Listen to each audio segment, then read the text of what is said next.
El día de hoy presentaremos una breve introducción a dos escenarios, los cuales en el primer acto se representa una escena de guerra en donde se evidencia el protagonismo de dos jóvenes británicos, los cuales se encuentran a la deriva de una isla a la mitad del Océano Pacífico. Esos jóvenes deben de encontrar la manera de subsistir en medio de la nada debido a que temen a una bestia que ronda en la isla, a lo cual en ese momento uno de ellos toma la iniciativa que lo primero que deben de hacer es encender una fogata, la cual será una señal de ubicación para los barcos.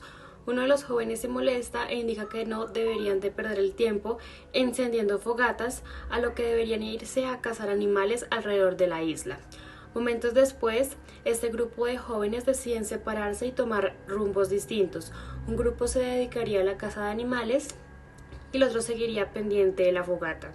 Momentos después, uno de los jóvenes llega a una cueva donde se encontraban el resto de los jóvenes, a los cuales a ellos se les hace muy extraña la manera de actuar de él y lo pican con sus lanzas, ocasionando la muerte repentina.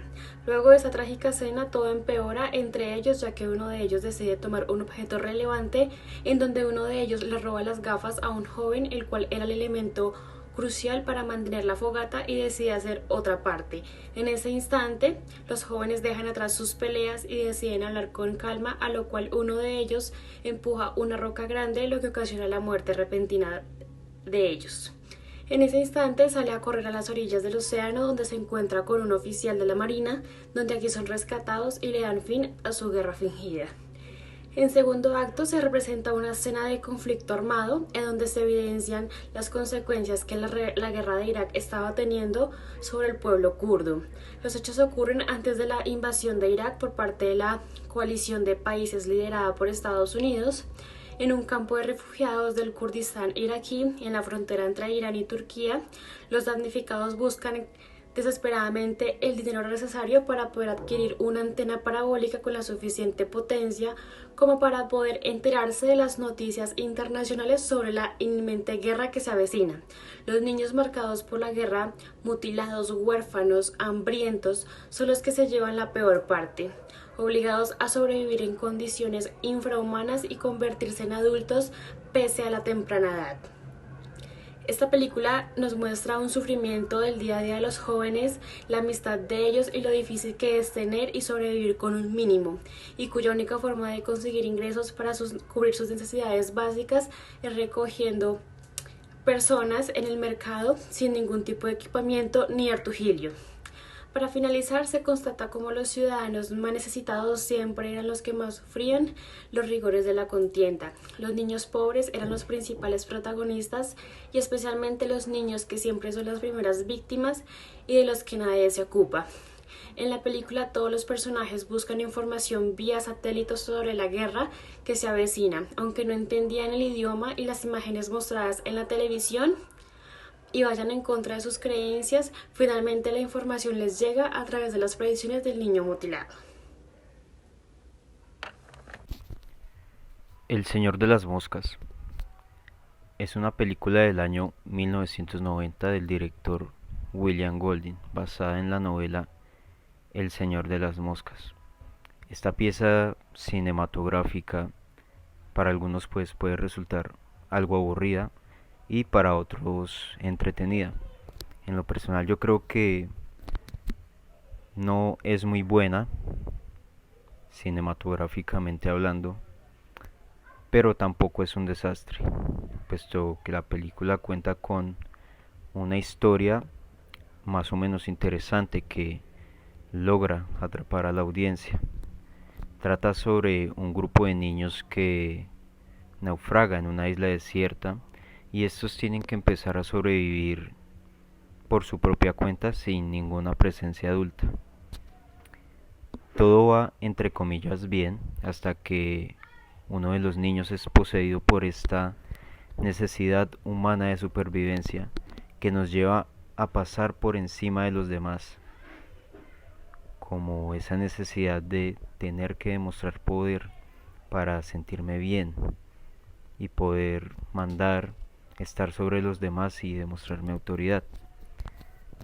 Dice el filósofo Rousseau que el hombre nace bueno pero la sociedad lo corrompe. Pero también dice Thomas Hobbes que el hombre nace malo por naturaleza y necesita de una sociedad que lo regule. Ambos puntos de vista son muy diferentes, pero sin ser tan políticamente correcto, ambos tienen razón y esto nos lo demuestra la película, ya que una vez los niños empiezan su naufragio, intentan vivir en comunidad, incluso arman un orden jerárquico con un líder para poder vivir bien. Sin embargo, estos se ven afectados cuando uno de ellos decide romper ese orden e ir por un liderazgo. Eso lo lleva a convencer a otros niños y a dividir el grupo, cosa que pues les trae muchos problemas, muchas dificultades. Algunos niños mueren en la película y así hasta el final. Nos muestra que esas cosas pasan cuando los seres humanos nos dejamos invadir por esa bestia interna que tenemos. En conclusión podemos decir que los seres humanos nacemos como con esa esencia pura que nos caracteriza de niños cuando somos bebés, ya que estamos menos contaminados por las cosas que nos trae el mundo. Y la sociedad nos puede llevar por un mal camino dependiendo del entorno en el que nos criamos. Por ejemplo, en el caso de los niños de la película, ellos se vieron en una situación muy difícil y esto llevó a algunos de ellos, a tomar malas decisiones y a afectar esa convivencia. Eso quiere decir que aun siendo humanos debemos controlar esos impulsos que nos caracterizan. A medida de que vamos creciendo, pues vamos identificando lo que es bueno y lo que es malo. Debemos pensar coherentemente lo que vamos a realizar, nuestras acciones, y ver si no estamos afectando a otras personas a causa de nuestros pensamientos, lo que queramos hacer o nuestros impulsos. Muy buenas tardes para todos, mi nombre es Daniela Benítez. En este momento quiero agregar mi punto de vista al discurso, al análisis del discurso que estamos realizando con mi equipo sobre la película de Las tortugas también vuelan y El Señor de las Moscas. Entonces quiero agregar que acá se puede evidenciar también el tema del odio, de la aversión o del rechazo que los niños, los protagonistas de estas películas sienten hacia ese algo que les genera esa emoción. En El Señor de las Moscas lo podemos ver cuando Jack